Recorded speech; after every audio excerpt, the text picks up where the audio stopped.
Welcome to the Halliwell Manor. I'm Max. And I'm Tina. And we're here to discuss Season 6, Episode 4 of Charmed. The Power of Three Blondes. Okay, so back when the Charmed reboot was a thing...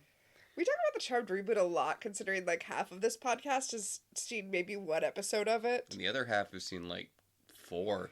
But back when the Charmed reboot was being a thing, one of the actresses tweeted that, you know, they were doing a fun feminist reimagining of Charmed.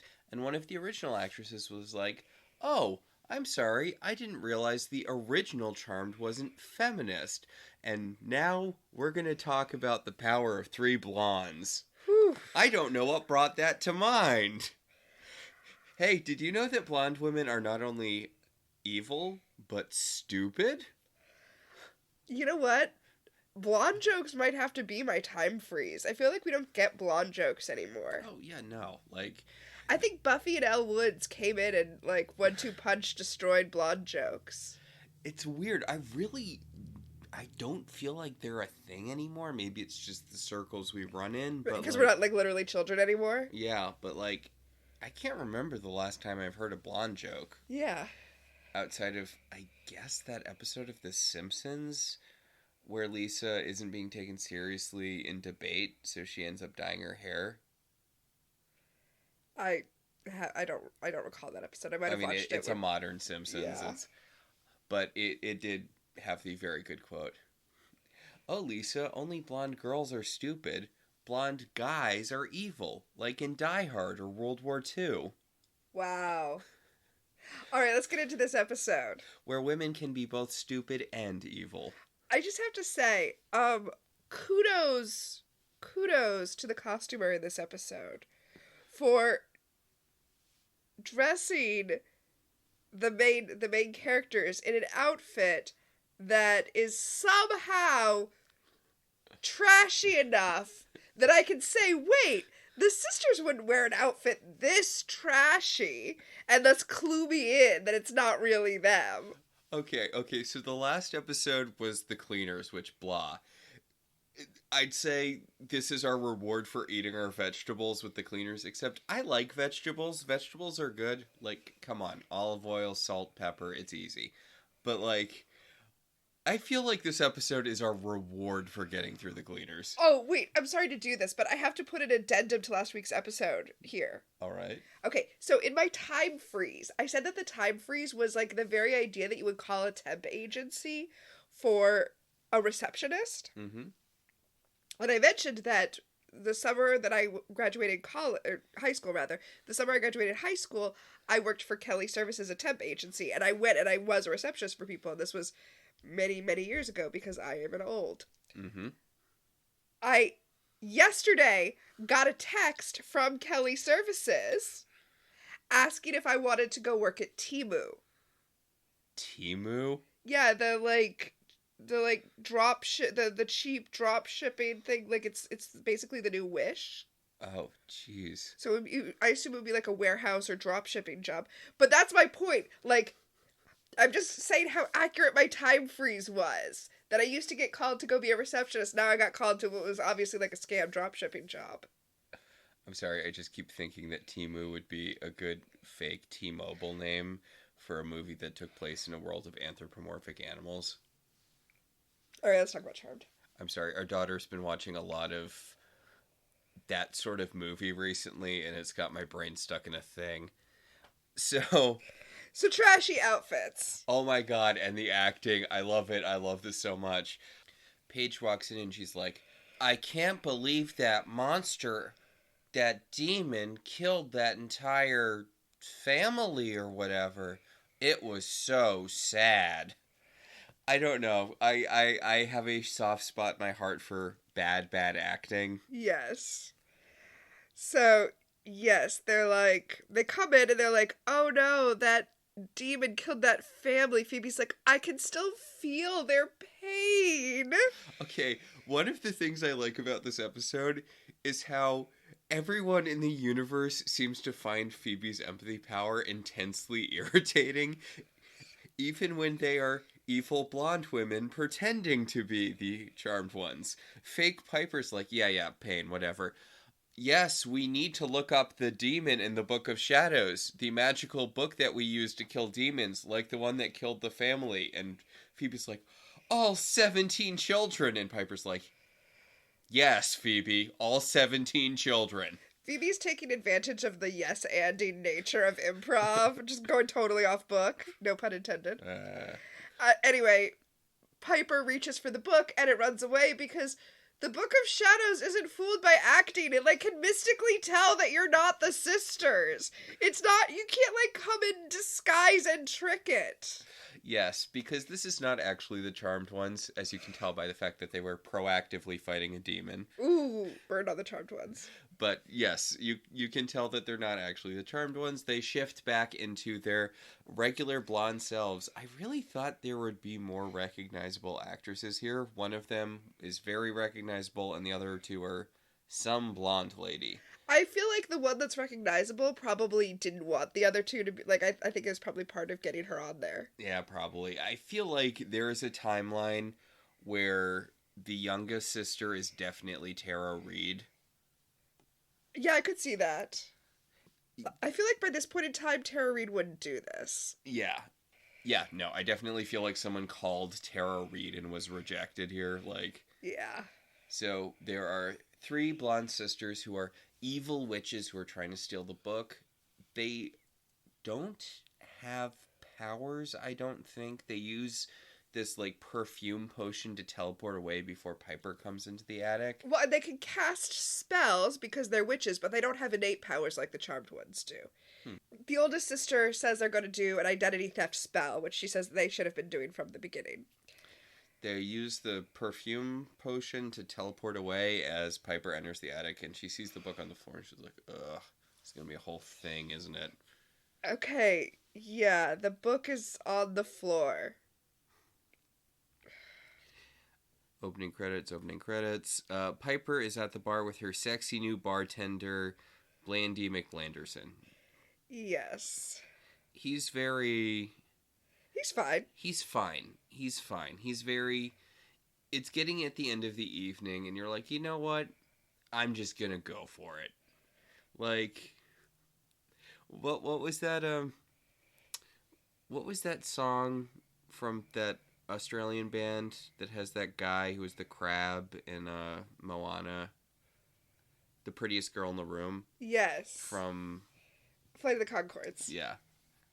You're probably the prettiest girl in a lot of rooms. That's kind of this bartender guy. Yes.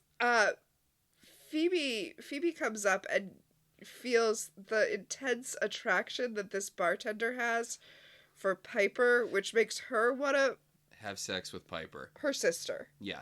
Which Piper points out is super gross. She's like, okay, can you stop it? And Phoebe's like, no, he's so horny for you, and now I'm horny for you. That doesn't even make sense, because earlier when Jason was attracted I couldn't remember his name. Yeah. When Jason was attracted to Phoebe wasn't attracted to her. Oh, maybe she was. Maybe that's just her constant state. Maybe being attracted to herself is just what gets her hot and bothered. Yeah, she was masturbating using him as an aid. Gross. Okay, too far. Never mind. Retracted. Moving on. So, yeah. Piper's like, hey, Billy bartender, can you go in the other room while my sister and I have a conversation about not her wanting to have sex with me because of her magic empathy powers? Instead, what she talks about is how she's not sure what's going on with Jason, even though she has empathy powers now, because him wanting to have sex with her is so overpowering that she can't tell if he really loves her. And it's just like, at this point, you're just making up problems. Yeah, oh my god, Phoebe. Oh my god. Oh no, my super rich boyfriend is so sexually attracted to me that I can't tell if the love is real. Also, shut up, Phoebe. You've been dating for 2 months, and for one of those months he was in China. It would be weird if he loved you already. Also, this is so Piper's thing, where it's like, yeah, that's a thing all people have to deal with, Piper. Yeah, Phoebe, all people have to decide whether the person they're with is true or not. Like, oh god. Anyway, Chris shows up. Yeah, Chris orbs right into the middle of P3, and Piper's like, Chris, this is a public place. Like, I know we're closed now, but, like, I literally just asked the bartender to leave. What if he'd been here? And Chris is like, I don't care. Like, do you think, A, I know you don't care, given what happened with the cleaners last episode, and B, like, do you think I give a shit about keeping witches secret? Well, he's acting kind of squirrely. Chris is, even more so than usual. Because he says that there's a rumor up in Whitelighter Land that Leo has a lead on who it was who sent him to Valhalla. So he just wants to find Leo and help him out. He just wants to help him find the real killer. Okay. So, a couple things here. First off, who's talking to Chris up in Whitelighter Land? Like, I know Leo planted this rumor to make the guilty party come out, even though, like, it was obviously Chris, and you knew it was Chris. Like, also, who wouldn't, like, bring it up to you? His whole idea is that whoever comes up to him and is like, you think you found out who did it, is the person who's guilty. But I feel like that's a normal thing if, like, there was a mystery involving you that people know about. Right. I feel like most people would want to know whomst among them is sending elders to Valhalla. That feels like a need-to-know piece of information. And his whole plot, like I was specifically talking about his plot to ensnare Chris, but his plot in this episode is basically pointless because he was already suspicious of Chris. He already thought Chris did it. All this confirmed is that he should be more suspicious of Chris, but not stop him from working with the sisters in any way. I guess. Anyway, Chris is like, if you see Leo, tell him to talk to me. And they're like, we're not seeing Leo. Remember he and Piper got divorced randomly at the end of last season? Yeah. Also, he's like an elder now. His whole thing is that he's not allowed to come down, except he does all the time, because who even cares about rules? What are rules? Meanwhile, Paige has a new magic temp job. Okay, see, I should have brought up the temp thing here. Because she's working at, like, a citrus factory on a conveyor belt, packaging fruit. Yeah. She has her hair tied up in a bandana and everything, all Rosie the Rivetery. She's doing real, like, poverty LARPing right now. Yeah. She's dressing the way she thinks that a person, like, in this situation would dress, less than she's dressing, like... What she tells the woman she's working on the assembly line with, I guess it's not an assembly line, they're not assembling oranges. It's a conveyor belt. Yeah, I don't get what they're doing with the oranges. I guess they're grabbing bad oranges and making them not be there anymore. No, they're just packaging them up. Like, whoever, like, the conveyor belt is going into a warehouse where there's a bunch of boxes, and it's being loaded up from outside the room, like, off the trucks. So it's being dumped on the conveyor belt from the trucks, and they're putting them in boxes.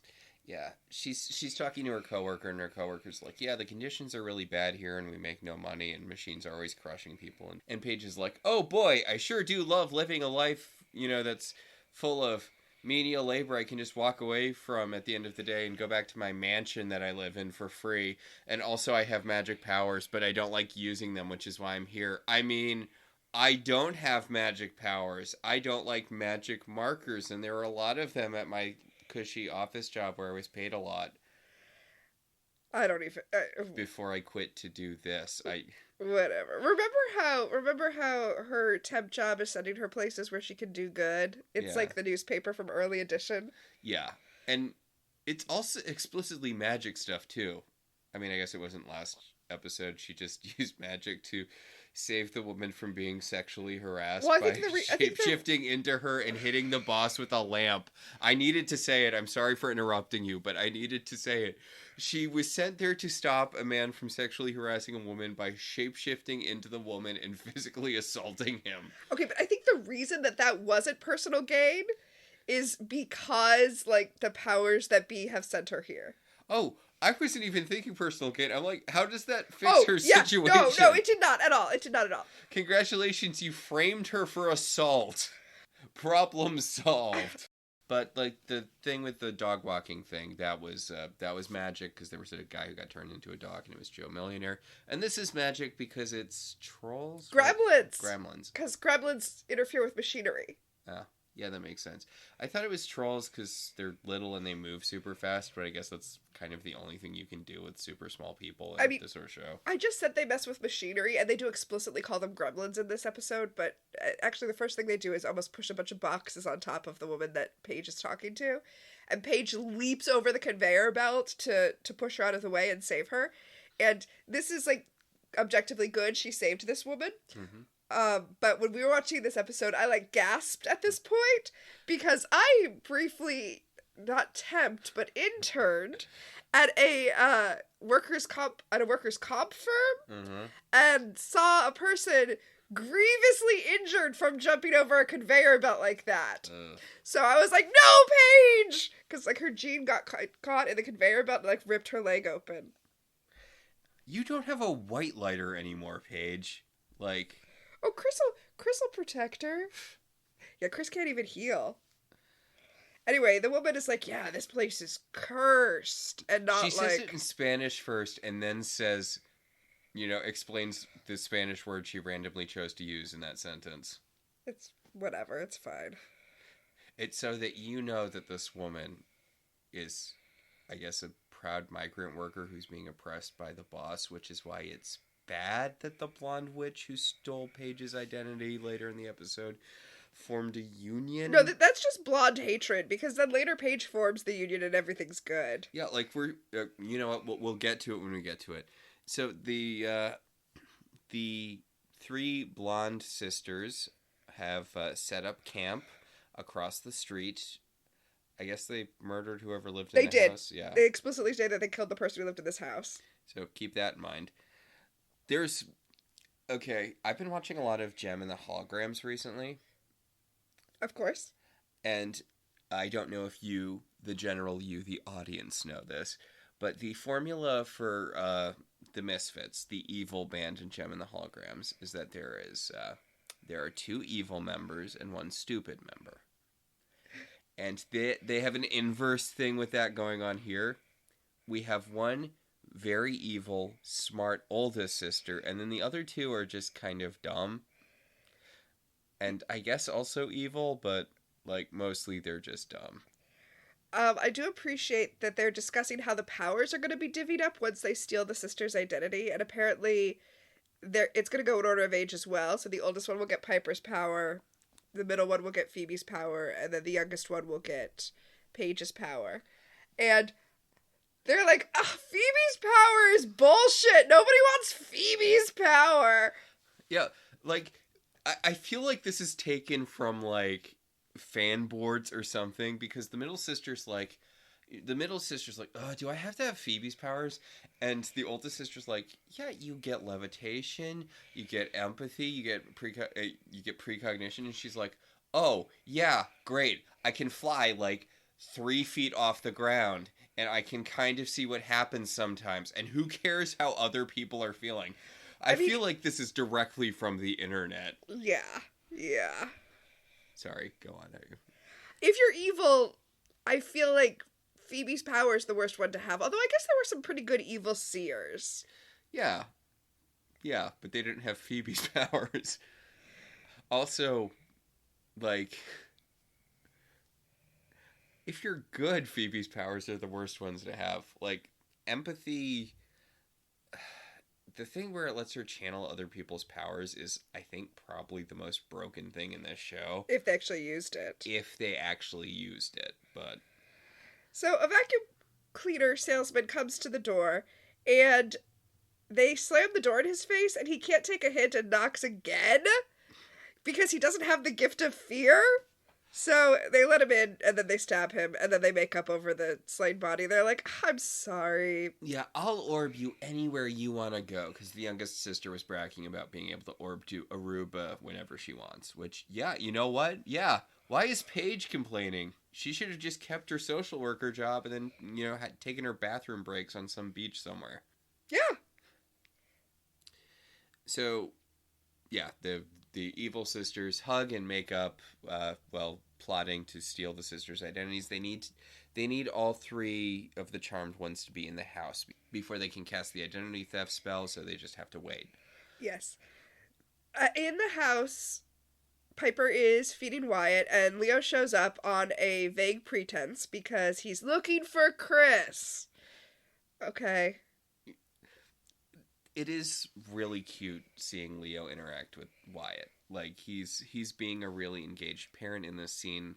Like, Piper's asking, why are you looking for Chris? What are you doing here? And, like, there are some really cute shots of him and the baby laughing. And he tells Piper that he often orbs into the nursery just to hold Wyatt, which is sweet. Leo orbs away and the baby starts crying, and I always think about how weird it must be to film that, because it's like, do you just wait until the baby's upset, or does like the director pinch the baby or something? I don't think the intention was necessarily that Wyatt rather. I don't think the intention was necessarily that Wyatt would cry when Leo orbed away. It's just that the baby was crying and it worked in the scene, so they went with it instead of swapping it out for the twin. That's what I think. Because it's not required in the script that the baby be crying.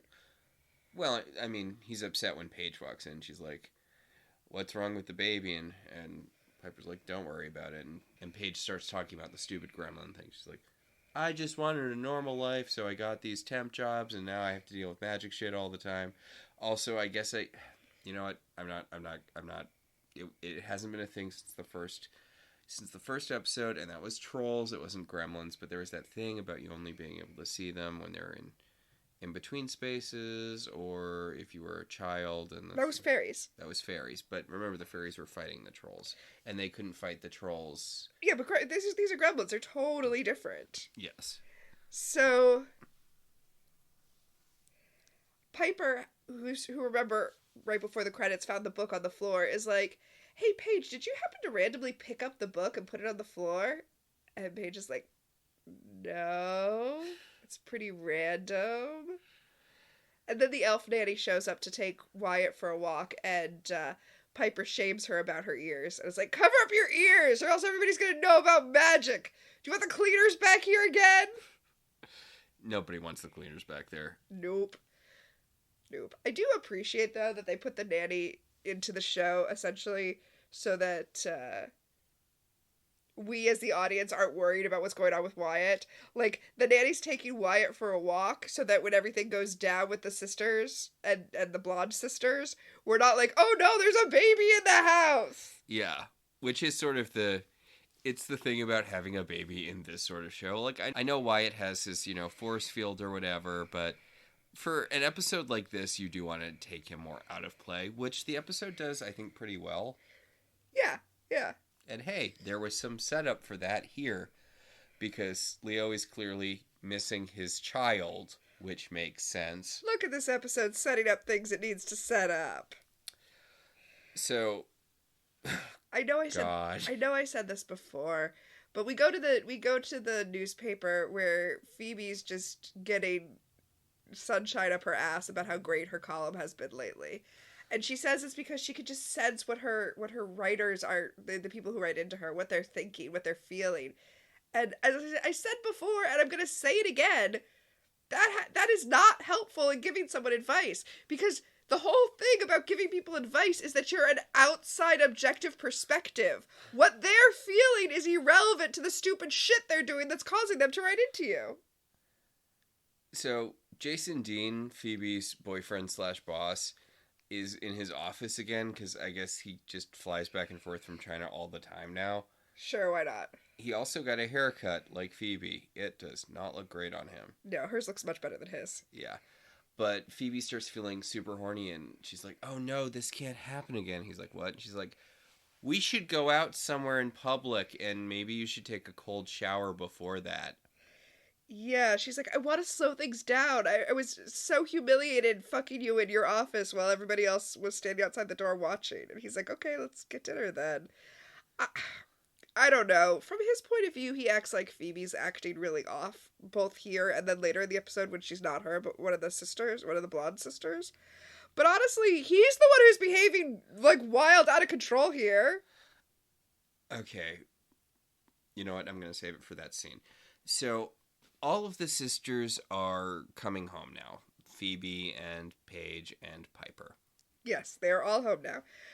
The blonde sisters see them arrive at home, and they exposit to us, the audience, that once they've done the identity theft spell, they'll still look like themselves. Everyone will just know that they are the charmed ones. Weird foreshadowing for the whole identity thing in the last season of Charmed. Well, I mean, they wanted us, the audience, to not be confused why Jenny McCarthy is still... Oh, I gave it away. Why Jenny McCarthy is still Jenny McCarthy. Yeah. You don't have to worry about them switching actresses for the rest of the show, in other words. Like, the blonde women will be seen as the charmed ones, even though they are, Exactly. They'll have their powers, and they will appear to the world as the charmed ones, but they'll still look like themselves. I feel like maybe I couldn't think of a good place. I forgot to mention it at the beginning. I'm just going to drop it here. We watched the trailer for this one. We did.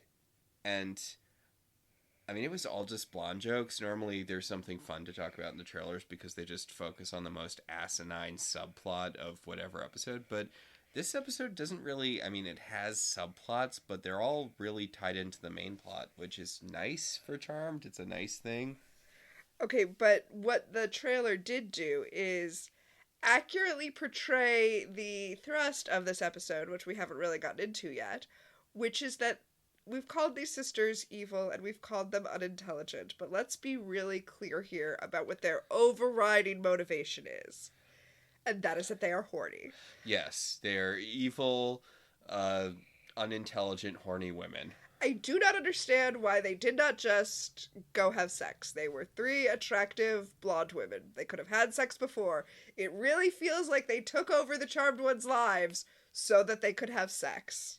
Which is weird. It's not the first thing I would do when granted, basic omnipotence, but Well, and also, it's not something I think of the charmed ones being particularly blessed with a lot of hot men. Like with the exception of Cole. And he's not even around anymore, so what are we doing here? Well, that's really harsh on Coop. Or, quick, name any of Paige's boyfriends in this show. She gets a cop for a while. She marries him. I want to say his name's John, but that's probably... Henry. It's Henry. It is Henry. I know because I was looking for GIFs of New Charmed on Tumblr, and I had to scroll so far before I found one. I found GIFs of Henry from Charmed Classic. A fill-in love interest they slapped onto Rose McGowan in the last season so that we could be happy that she got a dude. Which, he's not terrible or anything. He's basically budget Andy in the seasons where no one gives a shit. But, Yeah. Speaking of, slapping a dude on. Chris. Yes. So, the evil sisters cast the identity theft spell, and then to see if it worked, because there's no, magical orbs or tinkling sounds, to see if it works, they call Chris to see if he shows up, because they've just, at this point, stolen the sisters' identity. They don't have their powers yet. They have to steal their powers separately. But to do that... From the book. Right, to do that they need the book, right? So the book needs to recognize them as the charmed ones. So first they have to steal the charmed ones' identities. So they call Chris. Chris shows up and thinks that they are the sisters. And then they're, hitting on him, which... Oh my god. Okay. Hey, at least the one who's supposed to be his mom isn't hitting on him, just his aunts. Now, this hasn't been revealed to the audience yet. You and I know this because we've watched Charmed, but the viewing audience does not yet know that Chris is Piper and Leo's son. So he's Phoebe and Paige's nephew. He doesn't know what's going on. He thinks his aunts are sticking their tongues in his ears. Yeah, but he also thinks this is like a Back to the Future situation.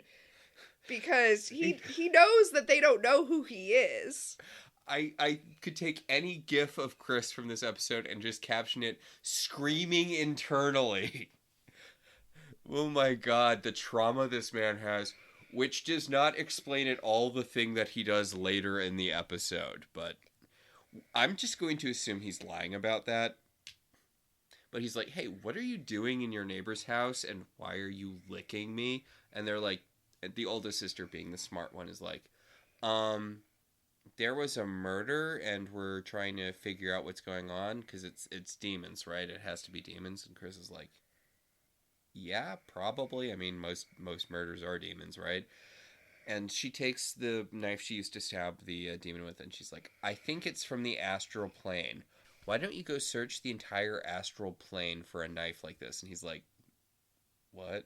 He's like, they don't manufacture athames on the astral plane. Also, the design it has on it is like the most basic design that you would get at any Wiccan head shop in the early 2000s. So yeah, he's like, the astral plane's like a spiritual realm. Why would there be knives there? And they're like, well, Phoebe got a premonition that it's from there, so go check. And he's like, that doesn't sound right. I mean, and it's actually Phoebe getting a premonition. And they call it an athame, and in Wiccan practice, you're not supposed to use athames to draw blood. So, anyway. We've talked about this before. The main reason that warlocks in the early seasons used them, as described by Andy in the first episode, and then it never came up again, was to pervert the Wiccan tradition and draw power from perverting it. And, okay, that's fine. And I guess these are, quote, evil witches, so okay, that makes sense to me. I guess that's fine. I just want to point out that this is the most Hot Topic before Hot Topic actually existed knife that you could find. Like, it's to say, you know what this is? This is like the scene in 12 Angry Men. I know now I'm reaching for things that our listeners have, a lot of them have not seen. But in 12 Angry Men, which is a movie that takes place entirely in the jury room, there's this whole thing about how at trial the prosecution brought forth the knife that was used, and they were like, this is the kind of knife that the defendant had, and it's super obscure and rare, and you could never find a knife like this. And one of the jurors, and by the way, this is like really against the rules of evidence because you're not supposed to investigate things on your own if you're a juror, but one of the jurors like went to a hardware store and found like a knife identical to that one, and there's this very dramatic moment in the jury room where he slams it onto the table and he's like, this is the supposedly unique knife that was used. Anyway, that's what this is. This is a very basic knife that they used to kill this guy. Also, I don't remember their exact names, but the three blonde sisters all have M names, which I like. Yeah, it's Mitzi. Mitzi is one of them. And just a little thing. In the Charmed reboot, all of the sisters had M names. Which makes sense because it's Melinda Warren, right? In the alternate universe of Charmed, where they show up as sisters on Grey's Anatomy... Did they all have M names? They all had H names. Like Halliwell. Yeah, like Halliwell. But it was like Haley, Heather... I forget the third name, but yeah. So, having stolen the Charmed one's identities, they all immediately do the most important thing one would do when, having the identity of one of the most powerful magical people in the world. They start going to the Charmed one's jobs. Yes, and this is before stealing their powers. This is just having their identities. So the sister who's Phoebe, fake Phoebe, goes to the newspaper office, and Elise is like, what are you doing here? And she's like, don't I work here? And Elise is like, I guess so, but you're never here. And she wrote an advice column in eyeliner pencil because she couldn't find a pen. And Elise is like, that's unique. It's weird that she would do something so likely to give herself away when she's specifically like, this is to replace the copy I wrote before. You don't need to do that. And then she starts, like, Jason comes up and he's like, Phoebe, I wasn't expecting to see you until our date tonight at this restaurant at this time. And she's like, ooh, I think exposition is sexy. And she starts making out with Jason, which he thinks is weird. He acts like this is out of control when he had sex with her in the office just last week. You had sex with her in the middle of the office. Why are you weirded out by her making out with you in front of the coworkers? And they're all acting like it's weird too. You were there you all watched. I mean, the problem with this episode is that the comedy of somebody taking over Phoebe's position, like the comedy of someone taking Phoebe's place, is dependent on us believing that Phoebe ever acts normally. So it's so that it would be thrown off by someone acting out of character, but that's just not the case.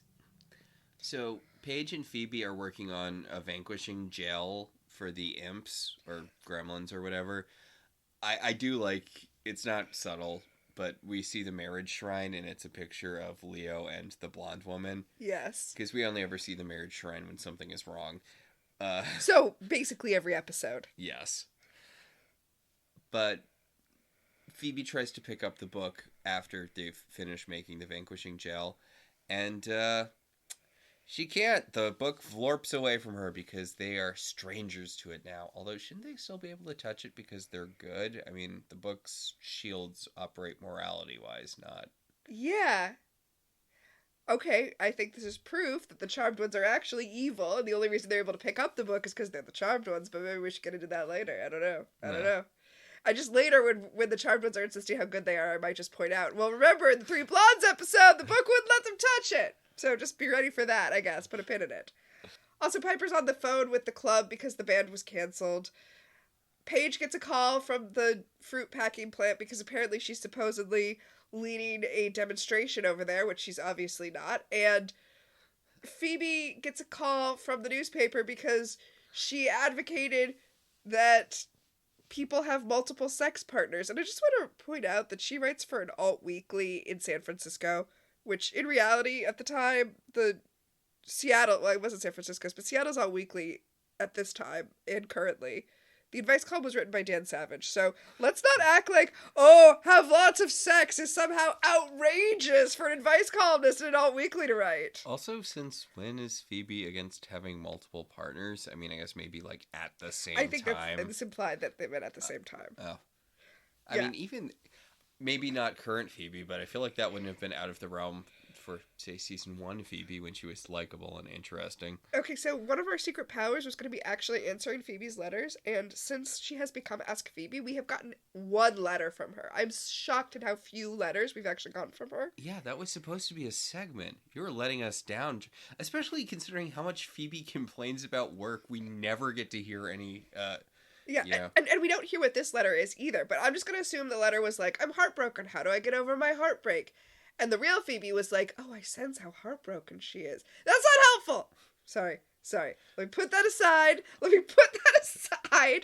But then I assumed that fake blonde Phoebe wrote like, well, the only way to get over a guy is to get under 2 or 3 guys. Which... preferably at the same time. Like, legit would be my advice, which is why I'm not an advice columnist.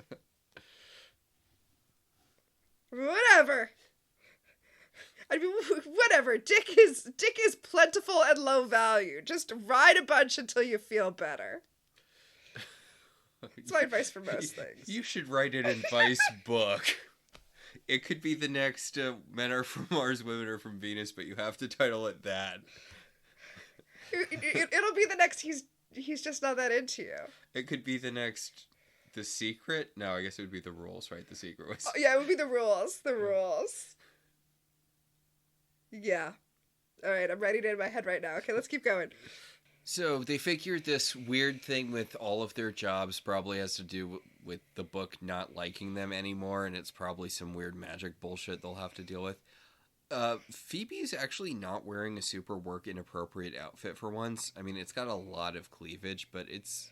actually, all of their outfits are pretty toned down this episode. It's specifically so it can contrast with the blonde sisters. Yeah, like... Paige is barely showing her stomach at all. And Piper is for some reason dressed like a Laura Ashley person. Yeah, well, floral blouses were in. It's unfortunately. Yeah, that is not a look that works for Holly Marie Combs. She's a very, like, solid color person, I think. Yeah. So she shows up at the club, and the bouncer won't let her in, and she's like, I'm the owner, and he's like, no, you're not. The owner is Piper Halliwell. You're not Piper Halliwell.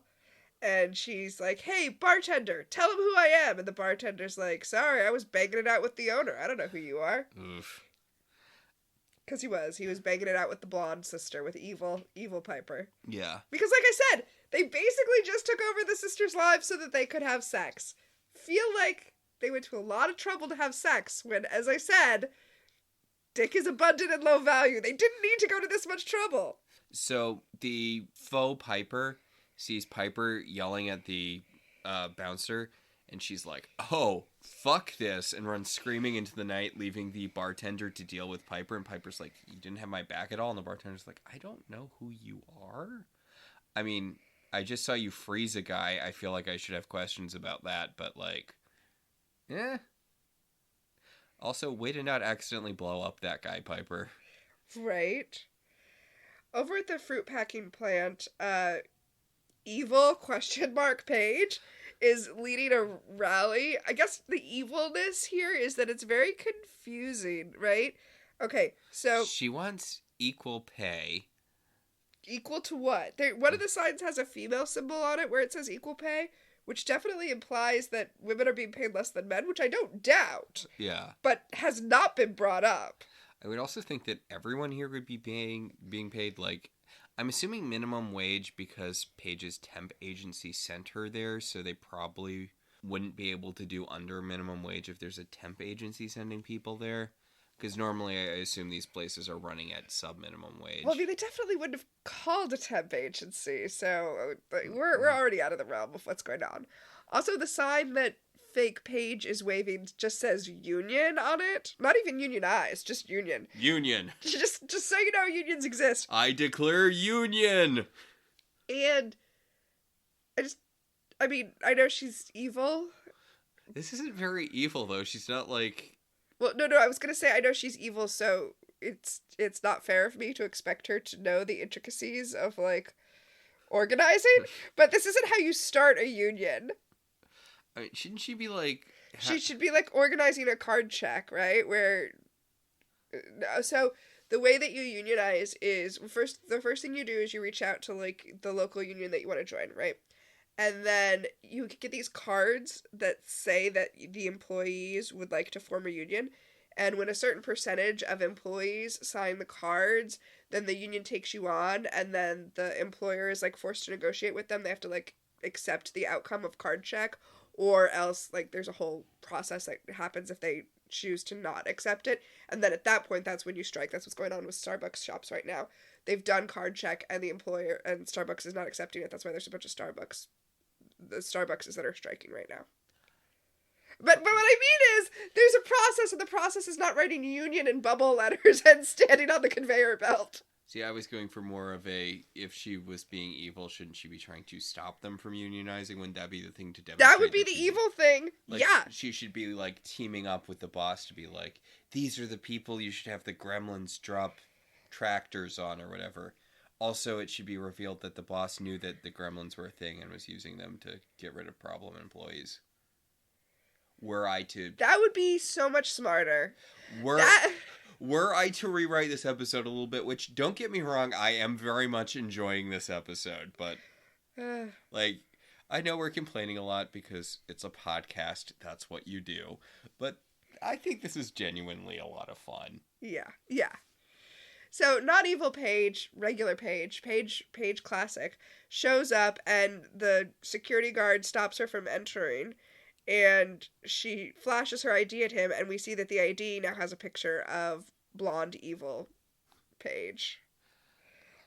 So, faux Phoebe, faux Piper, and faux Paige walk into the Halliwell Manor all sexy-like to see Chris sitting in his disappointment chair waiting for them.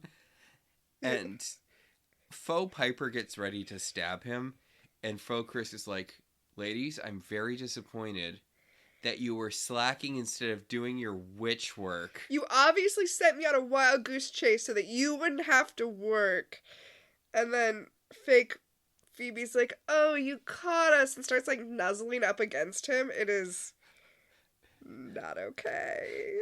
And he puts his hand over her entire face and shoves her to the floor, and he's like, please stop that. What are you doing?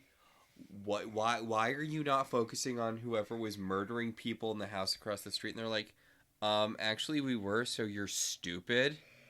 They're also, he's also like, white lighters cannot have sex with witches. And they're like, well, Leo, Piper, just throwing that out there. But they come up with a solid cover story, which is basically the real story, that a trio of witches, of evil witches, killed the family. They've clearly been trying to do something with the book, you know. Uh-huh. Because the secret to telling a good lie is mostly to use the truth. We get a montage of the actual sisters being DJ Jazzy Jeffed out of their places of employment. Can I just say, all three of these places of employment have way overly enthusiastic security guards. Yeah, they're just tossing women left, right, and center here. Like... Yeah. So, the Charmed Ones orb home to see the faux Charmed Ones flipping through the book, and they have a little... I'm trying to think of a good way to say this. Mean Girls off? They have a standoff? Well, but they're reading each other. They're like... They have a standoff, but it's like, oh, who are these tacky women who have invaded our house and are, you know, touching the Book of Shadows with their $10 manicure hands? And the evil witches are like, we're super sexy and we're hot, unlike you, hags. I'm Jenny McCarthy. So they cast the spell to steal all of the Charmed One's powers. Yes, the powers of the witches. Yes, which means that they now have all of the powers, but not the power to orb, because that is a White Lighter power and not a Charmed One power. Yes, faux Phoebe flies up in the air and kicks regular Phoebe in the face. Faux Piper just kind of punches regular Piper. She doesn't really use her powers against her much. I mean, we know how hard it was for Piper to control her powers. I think it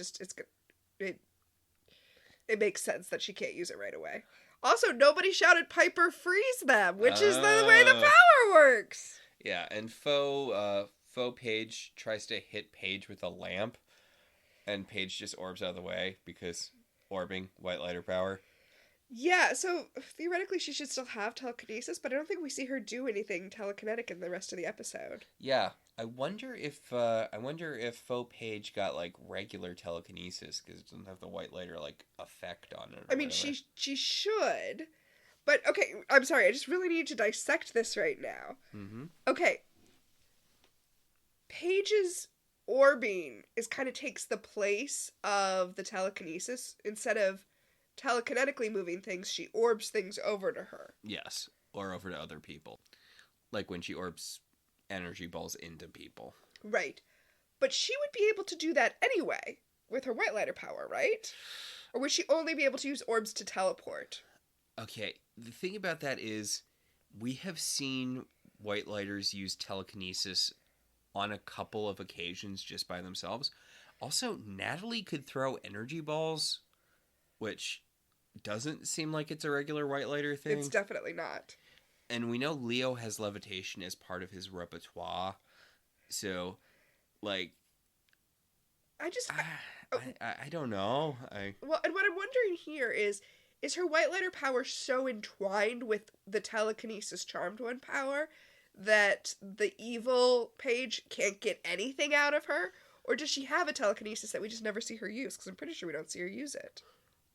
Yeah, that's an interesting question because she seems to act like she got no powers out of this. I mean, telekinesis is a pretty sweet power. Yeah. Like, again, Prue was depicted as the heavy of the original Charmed Ones because she was telekinetic. Anyway, she's complaining about it up in the attic where fake Phoebe is like, oh, stop complaining. I'm feeling all of your negative emotions and it hurts so much. And fake Paige is like, she's flaunting her empath power at me. And fake Piper's like, shut up, shut up, shut up, shut up, shut up, shut up, shut up. I'm just pointing out that fake Phoebe has to go really, really far with it to be more annoying with empathy than, Phoebe is. So, fake Piper has found the passage. They made it into the book. There's a passage about them. It is very short. It describes them as mystical con men who are not worth vanquishing. What a mean! It's like the Book of Shadows, not the Bird Book. Yeah. Former Halliwells. Jesus Christ! No wonder they want to kill you all. Oh, I 100% think Grams wrote that. So mean. It says that they're not worth vanquishing. If you have to deal with them, just bind their powers. Which, I'm sorry, are we not vanquishing people now just because they're low-level threats? I mean, they still stabbed a bunch of people. Yeah, like, I feel like you kill warlocks for about the same, and they're also just regular people with powers. I also feel like we, the audience, are not supposed to take them seriously, but they've come the closest to destroying the Charmed Ones as anyone else. And honestly, the only thing that stops them from really succeeding is how horny they are. Like, if they were focused... Oh, excuse me. The only thing that stops them from destroying the Charmed Ones is how terrible Phoebe's empathy power is. Because it is the key to all of their undoing. Yeah. Because the blonde sisters are all at each other's throats because of empathy. So, because the middle sister can now tell how much the other sisters hate each other and her. Yes, yes. So, meanwhile, the actual Charmed Ones have to check into a very, very cheap motel because they only can use cash because they can't use their credit cards. You can use it to withdraw money, right? I feel like they still would have to pay in cash, so they have to go to a really crappy motel that takes cash. And they also have to heal Piper's wound that she got in the battle themselves because no White Lighter will come heal them. Yeah, if only they could call Chris. Well, as pointed out, he doesn't have healing powers either. So, speaking of Chris, Phoebe's like, couldn't we, like, convince Chris that we're the real us if we, like, had a conversation with him? I feel like Leo would be the route to take here and not... You've known Chris for, like, 3 months. Why all the faith in Chris? But, you know. I mean, he's their White Lighter, I guess. They're trained to have faith in him. Paige decides that the key is actually magical creatures, and she's gonna go talk to the gremlins, because that really is Paige's deal, right? Paige is the one who communes with magical creatures, essentially. Sure, I guess. Paige needs a thing until she finds her new thing. Well, I'm just saying, she has, like, the connection with leprechauns. She's the one who's like, okay, I'm just gonna go deal with the gremlins. I feel like she's the one who is in touch with the non-human magical community. She becomes the headmaster of magic school until she gets bored with it. Yeah, that's not really relevant, but yeah. So Phoebe has become bored with this conversation, and so she's going to go interrupt her date with Jason. Okay, so is this what you wanted to talk about? Because Jason is on the date with fake Phoebe, and fake Phoebe is, like, getting all hot and heavy for him, and he's like, Phoebe, I am scandalized. And it's like, that's not... Why? Well, he got her a really fancy bracelet that's, like, gold and diamond encrusted, and she's like, you've earned yourself a big reward, a blowjob. I'm going to go under this table and give you a blowjob right now in the middle of this restaurant. And he's like, Phoebe, I can't believe you would do this. This isn't our place of employment. We can't publicly fornicate here.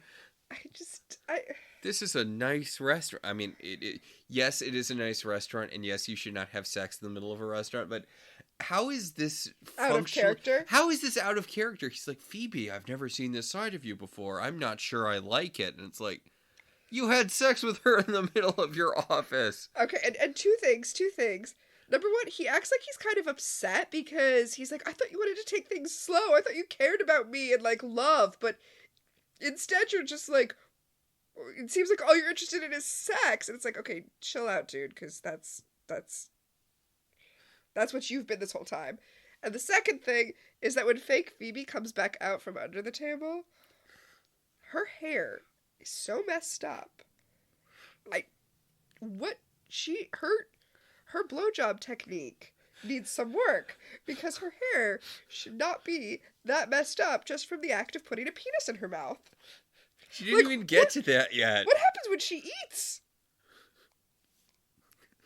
God. Thank God this is a mature rated podcast. I'm just saying, I always write it explicit just to be safe. But no, seriously!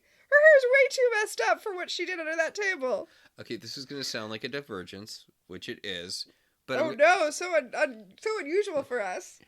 But when I was much, much, much younger, Oh no. I was in a production of Grease. Oh, okay. And it was explicitly a child-friendly production of Grease. It was Grease Junior? Well, yeah, kind of. I mean, they didn't call it that, but yes, it was essentially that. To be fair, we were also children performing it, but, you know, I think I was in middle school. I think it was when I was in middle school. Okay. I went to performing arts camp, which I feel like explains a lot about my personality. But I never got any good roles because I was not good at performing arts. I was Vince Fontaine in Grease. Do you remember Vince Fontaine from Grease? He's the DJ. Yeah, everybody knows him. He sings the hand jive. Go on. Yes, I didn't sing the hand jive, though. Okay. I did it, but I didn't sing. Anyway, so, yes. If you can hear that on the mic, that's me doing the hand jive. Okay. So we had to cut out all of the references to sex, basically Rizzo's entire pregnancy subplot, and the implication that my character had hooked up with Frenchie. Because I was playing an adult man. Okay. Controversial thing. Yes. I don't feel like Grease loses a lot if you cut all that out. Wow. Rizzo basically has no plot in that. But being rebellious children, which we were, during the last performance of Grease that we did, we decided to try to get as many of those elements back into the plot as we could. Uh-huh. And my contribution to that, much to the vast embarrassment of my parents, although I'm still a little proud of it to this day, was when I was running back on stage after being off stage, theoretically having sex with Frenchie, although, you know, yeah, we cut the references, I ran back on stage and I zipped my fly up. That's just a fun little story from my past, which, you know, my favorite thing was them trying to imply that Rizzo was pregnant by having the Rizzo girl rubbing her stomach constantly. And they did get the line, "It's a real pussy wagon" back in from Grease Lightning. What did they try to make it be? I think Dragon Wagon. Boo! I mean, it's Grease. It's not exactly sacrosanct or whatever, but yeah, no, it was pretty bad. I think Grease is a fun musical. I don't think it's a good musical. But I don't think you get a lot out of censoring it. Like, sometimes things are fun when you censor them. Like, this is what happens when you find a stranger in the Alps. Yeah. Which is the line from Big Lebowski, the censored line from Big Lebowski. Yeah. I also really appreciate that in Scott Pilgrim vs. the World, they censored the word, every curse, they actually filmed a cut for TV where they say owl instead of every curse word. That's weird, especially because Scott Pilgrim gave them an out with the... But that's just the one character who does that. Yeah. One of the things I love about happy endings is that they have the characters regularly swear and they just bleep it out. Yeah, I feel like that's a lot less distracting than trying to act like characters don't, like human beings don't curse. Yeah. Like, in happy endings, they just casually swear a lot and it's always bleeped out. And I'm going to be honest, I find that funnier than just regular swears. Well, as our listeners know, I am also a fan of the Office Ladies podcast, where Jenna Fisher and Angela Kinsey talk about working on The Office. Mm-hmm. And one of the things they do is they read the standards and practice notes. Oh, that's always fun. And they are always so paranoid about it. They're like, make sure that the entire word is beeped and that the lip flap is completely blurred. Like, they get really, caught up in that. Even just bleeping the word, the censors get really nervous about, so... Way, way, way early in their podcast, our friends Jay and Miles are real-life friends, not to brag. But they talked about the X-Men animated series, and they got some standards and practices notes. And one of them was that they weren't allowed to show death parties, which was how the standards and practices people refer to funerals. Oh my god. And, there's a scene where Amelia Voigt is leaving Professor X, and they show her leaving the mansion, and she wasn't allowed to have a suitcase, because that implied that she'd been living there. And they're like, she was living there, though. They were in a relationship, and she was living there. And they're like, well, it implies impropriety if she's taking a suitcase with her. And they're like, they all live in the mansion. Ugh. Anyway, Phoebe clocks fake Phoebe. She punches her. She punches her. Do you think people don't know that clock is a word for punch? Well, it can also mean like you clocked someone, like you sensed. Oh, yeah, I guess. Huh. It's not that they wouldn't know that it meant punch. It's that she could have, especially in this case, it could have meant either. So Phoebe runs up and she's like, "Oh my God, Jason! I knew that you love me." And Jason's like, "Who are you?" And fake Phoebe's like, "She's some nobody." And Phoebe punches her in the face, giving her a premonition. Actually, the thing that takes down the evil sisters are both of the things that take them down are directly Phoebe's powers. Because she has a premonition, which we found out later that Phoebe planted somehow, of them having a confrontation with the real Charmed Ones at midnight. Uh-huh. Like in the solarium. And that turns out to be something the Charmed Ones set up. So, like, yeah, both of Phoebe's powers are actively detrimental. Huh. I guess that you could twist that and say that that just confirms what they say, that Phoebe's powers are the most powerful. I'm surprised they didn't have her levitate into like a ceiling fan or something to kind of trifecta it out. Meanwhile, back at the fruit packing plant, one of the gremlins is moonwalking on the assembly line. Paige comes up with the vanquishing gel and she's like, "Hey, so I want you guys to do a favor for me or I'll kill you. I'm the protagonist. Do me a favor or I'll kill you." So just to recap, mm-hmm. the evil Paige is forming a union, and the good Paige is threatening people's lives to get them to do what she wants them to do.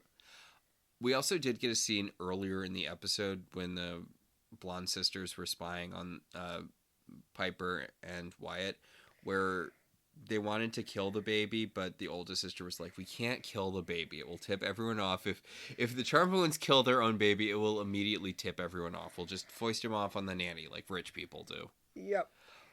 But now fake Piper is making out with the bartender. She's dragging him into Piper's room to have sex with him, and Leo's just sitting there with Wyatt like, "So..." She's like, "We're divorced now," or whatever. I'm confused about the series of events, but I understand that we're divorced now, right?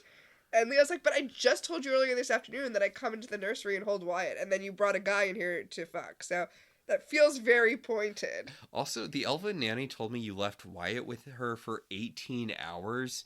That's... Usually you just leave him with her for like 12 hours. What's up? And fake Piper is like, "You know what? I'm just really stressed. You should take Wyatt. Take him to White Lighterland." Yeah, I'm having like whatever they call birth PTSD. Postpartum? I was being... Oh, like she doesn't know the word. Yeah. Got it. Yeah, she's like, "I'm really whatever after having the baby, and I'm just like not really feeling the baby, so can you take the baby away?"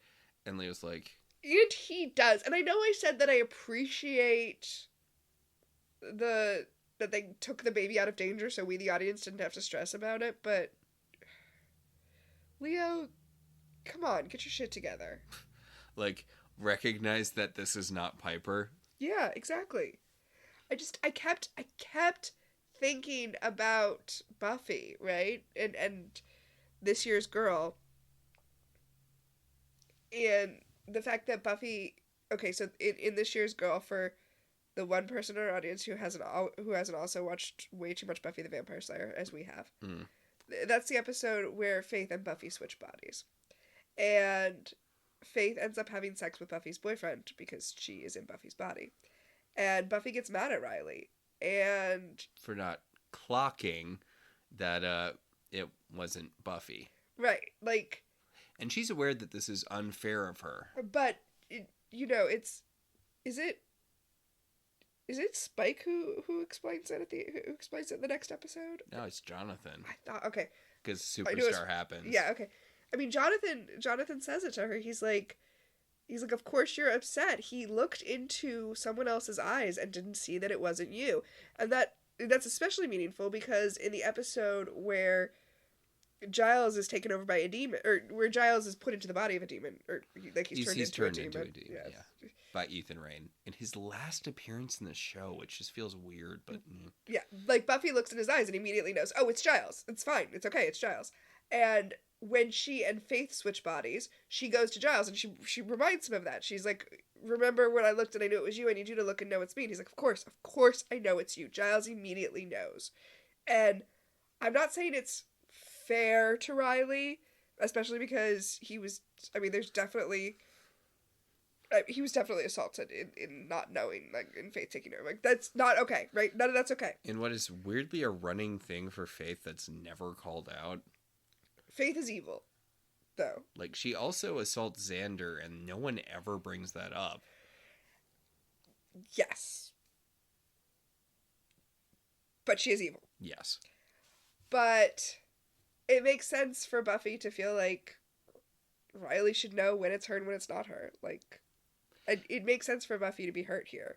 And it makes sense, to me, for Piper to be upset here. For Piper to be like, how in the world could you have looked at this woman and thought it was me? Like, we literally defied heaven to be together, and you don't even know me. Also, because Leo already did this before, when the, whatchamacallit, that, like, homunculus lady, when she possessed Piper and pushed her soul out, Leo immediately understood that that was not Piper. Like, immediately into his first conversation with possessed Piper, he realized it was not her. Yeah. Like, so, yeah, not a great showing on Leo's part, but, I mean, this whole season has had their weird, nonsensical separation thing, so whatever. So, anyway, the sisters, our sisters, the Halliwells. The Halliwells, all show up at the manor, and the evil sisters all call Chris, and they're like, Chris, these are the witches who killed the guys across the street. And they're like, no, Chris, we're the real charmed ones. Everyone knows that the charmed ones are blonde. And Chris is like, I don't know. And the one sister's like, wait, if you're a charmed one, then use your powers. And Piper's like, we can't, you stole our powers. And the Stillman sisters, right? Yeah. They have a whole thing where they're like, ooh, we must be really powerful witches if we stole your identities and your powers. We must be super powerful, super pretty witches who deserve more than one stupid paragraph in the Book of Shadows. Anyway, Paige is like, wait, I'm a half white lighter. Let me use my white lighter powers. And they're like, okay, go ahead. And she tries to orb and she can't.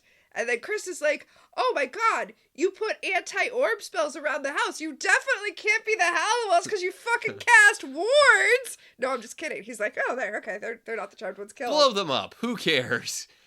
And fake Piper tries to blow them up, but she misses. And Paige is like, when have you ever known Piper to miss? All the time. I know, right? All the time. At the beginning of this season. But fake Piper's just wildly blasting, and she accidentally blows. They magically sealed all of the doors when the charmed ones orbed into the house. She magically blows a hole in one of the doors, and the charmed ones scaper through it and get set up in the attic with weapons to just murder.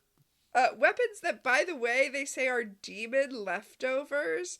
Like, there's a whole chest filled with weapons that presumably when they killed demons and the demons had like an axe or something, they just toss it in a box in the attic. Yeah, like an ex-boyfriend box. So, kind of literally in some cases. Yeah. So they've got the weapons, but when the evil blonde sisters come up, they just freeze them. And then they call Chris, and fake Phoebe immediately starts making out with him. And fake Paige is very jealous because you got to bang the bartender and you get to bang the white lighter. Who do I get to bang?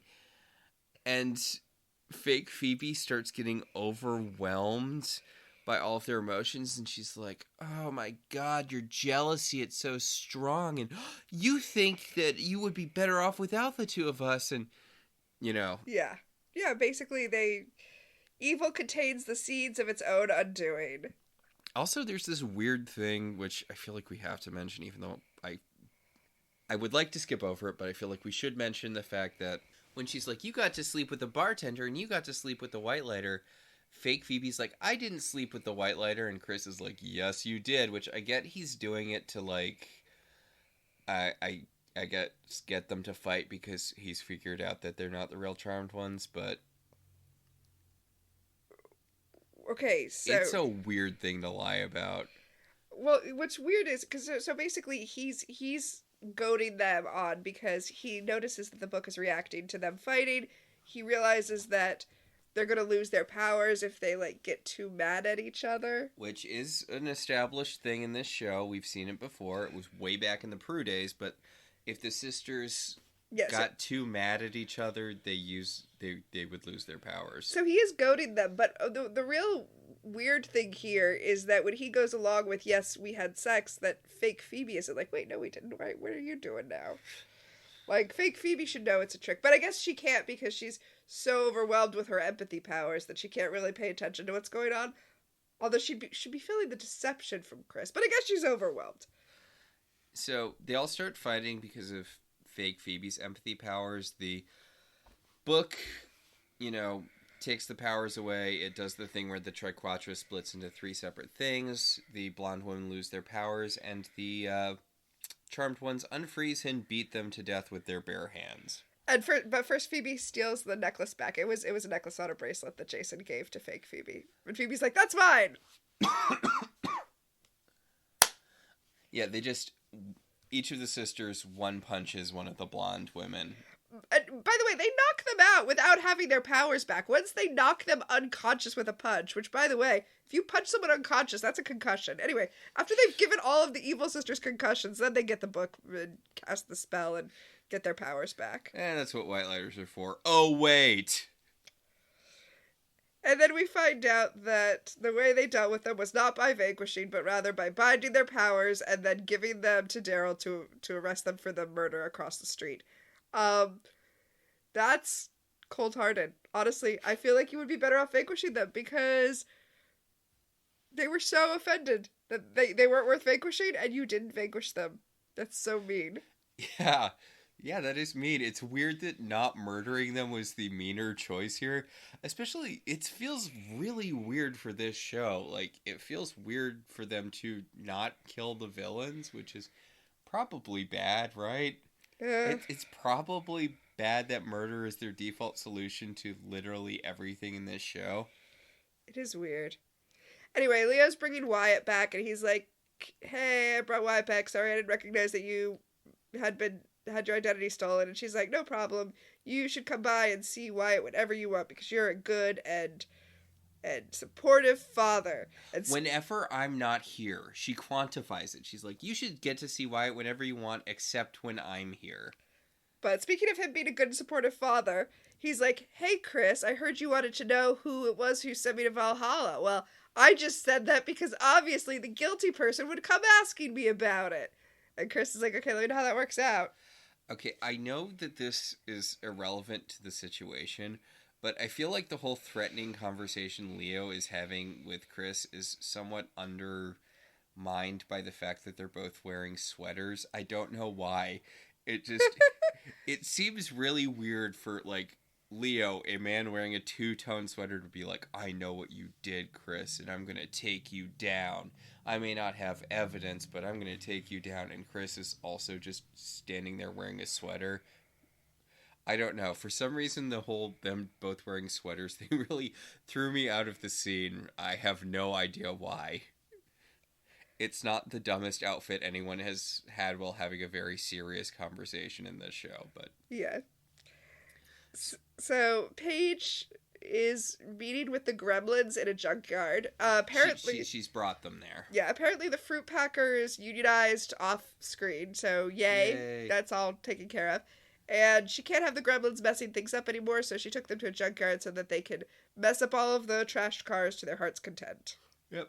You can murder auto mechanics who are just looking for extra parts or whatever. Yeah. It's not her problem anymore. And then, meanwhile, at the newspaper, Phoebe shows up and Jason's like, I just don't get you. Sometimes you want to talk and sometimes you want to have sex. It's like, yeah, Jason, that is life. It's pretty normal. It's pretty normal. There are people you talk to, and there are people you have sex with, and there are people you do both with sometimes, and that's life. Yeah, he's being really unreasonable. I know that we're supposed to think that his reaction is because of the way that fake Phoebe was behaving, but really, I mean, it's not. Okay, you came back from China, she had sex with you and then didn't want to talk to you. You left for China again. You came back from China and she wanted to not have sex with you, but she wanted to go on a date with you, and then she wanted to have sex with you at the date, and then she punched a lady. And no, she got punched by a lady. Yeah, because... she got punched by a lady. Uh-huh. And, I mean, you could wonder why she had a feud with a random person. You could definitely wonder that, but that's not a question he asks.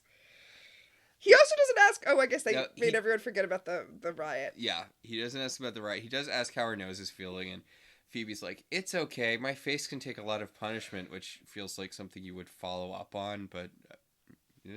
He's like, let's go have a real lunch. And she's like, okay. And also, I guess the problem of him wanting to bang her is gone now.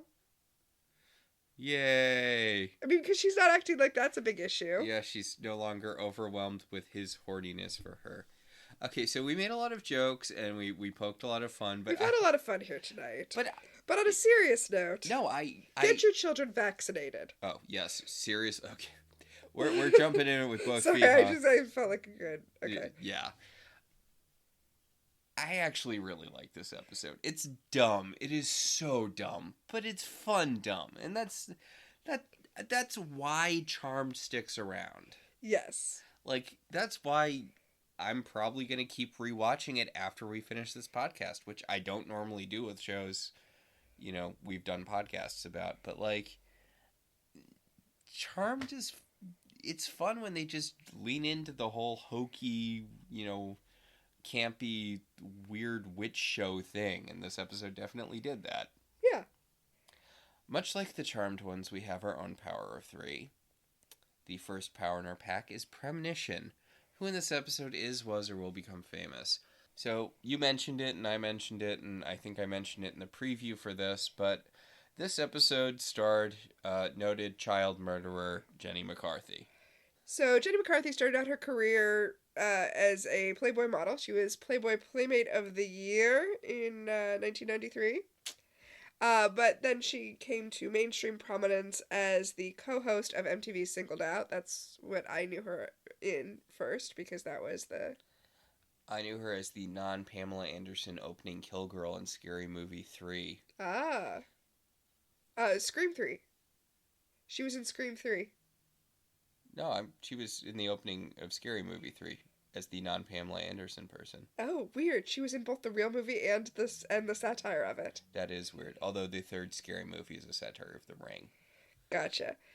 She also was with Jim Carrey for a long time, although she's currently married to Donnie Wahlberg. Huh. Yeah. I also knew her from a movie she was in, which was like a gross out comedy, but starring a woman. I do not remember the title of it, but one of the guys she goes on a date with is played by the actor who plays Coop later in Charmed. Oh, interesting. Yeah, her whole shtick was that she was a hot girl who was as gross as the guys, right? She was a cool girl. Yeah, a girl who could hang. Yep. And then, as I said, her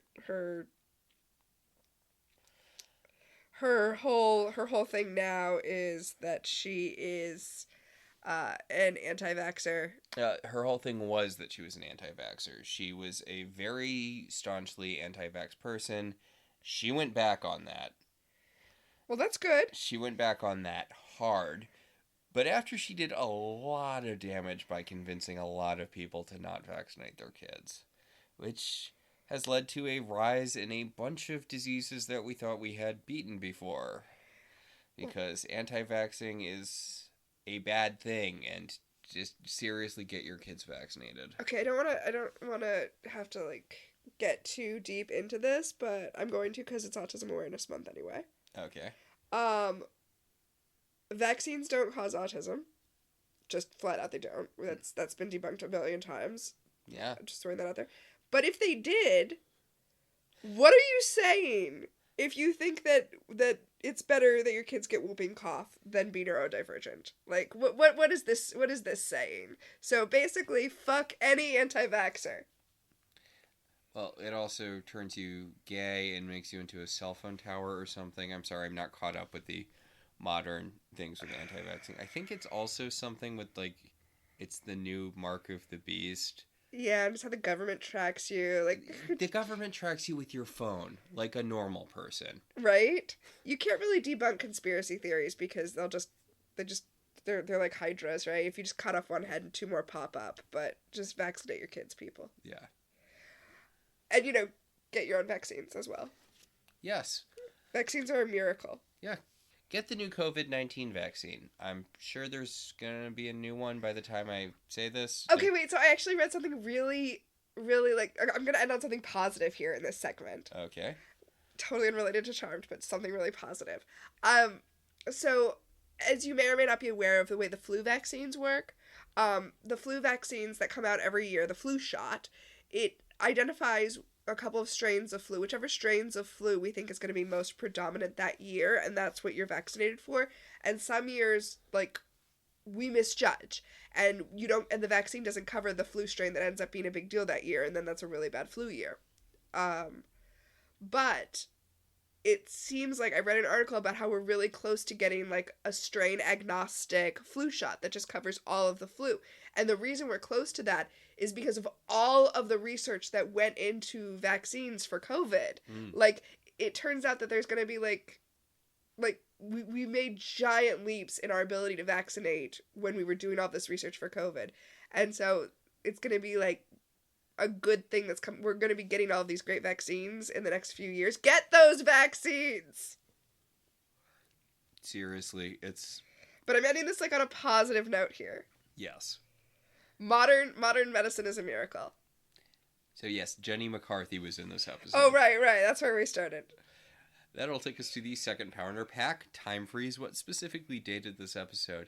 You're right. I really don't feel like I've heard a blonde joke in the past decade or so. Right? Okay, although I realized that's not actually my time freeze. Oh.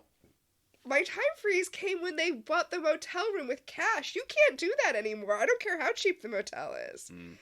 And, additionally, the whole thing was they can't use their credit cards because they don't have photo IDs anymore because their identity was stolen. That would also not be an issue. You would just, rent it at hotels.com. Yeah. Or bookings.com. Those are both websites. Yeah. I also can't remember the last time I was asked for my ID when I was using a credit card. Right? I know that's supposed to be a thing, and they're supposed to check to make sure your signature matches on the back. Although I don't think with my current credit card there's even a place I can write my signature anymore. Yeah, same here. Yeah. And I remember there was a thing at this time period where people would write CID on the back of their credit cards, and then supposedly you would get ID'd every time, even though you're not supposed to do that. You're supposed to actually sign the back. And then when I worked in retail, I would take someone's credit card and I'd flip it over and look at the signature and it would say CID, and I would say, "Can I see your ID?" And they'd go, "Oh, why do you need to see my ID?" And I'd be like, "Asshole, because you wrote CID on the back of your credit card, you dick!" Working retail's fun. Yeah, I feel like everyone should do it just so that they can get, so they can have empathy. So they can have empathy for other people. I want to say that, but I also feel like a lot of people have worked retail and not developed that empathy, so... Yeah, I don't know. I worked very, very briefly in food services, and, the level of rude people are to you is people insane. Are so rude. What's our final power? Telekinesis. What, if anything, genuinely moved you? Okay, I'm aware that this is probably just whatever dad hormones you get flooded with, after having a kid. But seeing Leo play with Wyatt was really, really cute. And, the baby was actually laughing, and it got me. I'll admit it got me. They have some cute twins playing Wyatt. Right now. I'm sorry, we need to not say horrible things about child literal infants. The babies that they have playing Wyatt right now are really cute. I would say that the thing that affected me the most was not even something that really happened in the episode, but what I brought up earlier about Leo not knowing that it wasn't Piper. I found that heartbreaking. So, unless we have any of our secret powers, I do not have any secret powers this week. I don't either. I had a lot of fun with this. I really liked this episode. Yeah, we're getting well into the fun bad stuff. Yeah. But yeah, I think that'll about do it for this week. Next week's episode is going to be Love's a Witch.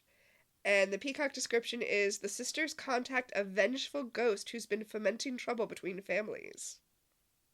Oh, this is the introduction of Paige's, I want to say long-runningest love interest. I'm not sure if that's true, but this is the starter of an interesting subplot for Paige, something that's very few and far between.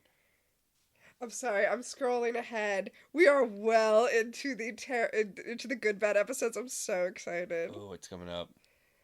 Witch Stock? Oh my god! The time-traveling go-go boots? Oh my god, the time-traveling go-go boots. But we're not there yet. We're not there yet. Yeah. Young Grahams. So I think that does do it for this week. Our show is partially listener-supported. If you want to be one of our supporters, head over to our website, www.welcometotelevision.net, and click on our Patreon link. We'd like to thank our current $5 and above patrons: Beryl, Patricia, Rosa, Ryan, Maricruz, Benjamin, Kate, Jen, Dan, Anthony, and Daniel.